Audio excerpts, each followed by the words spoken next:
And you couple that with discussions about removing qualified immunity. And just to be clear, you have to qualify for the immunity. They actually put it in the name of the qualified, and it seems to be omitted when you start reading some articles or some people that are for removing that cops nobody should have immunity if they're out there murdering people in the streets. Absolutely, 100% correct. Correct, and you don't.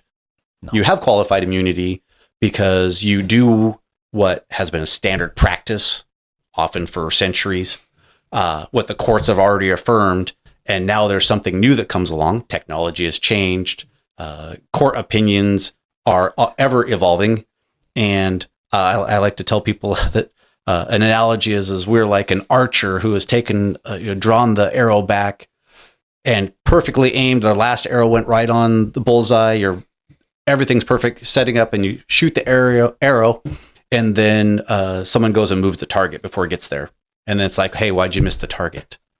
Like, well, everything I did at this moment was correct by policy, procedure, law. Yes, but the courts are changing the law, or the legislature is now changing the law and its application. Like, oh gosh, well, I would have never have wanted to run afoul of policy or law procedures. Okay, well, you're going to qualify for immunity then. That, in a nutshell, compared to it's pretty established that you shouldn't murder people. Yeah, you shouldn't break someone's nose just because you didn't like what they said. I mean, I had never really heard it the way you first described it, which is don't confuse immunity, absolute immunity, with qualified immunity. You must qualify for it. Yeah. It's not a blank check to go do whatever you want.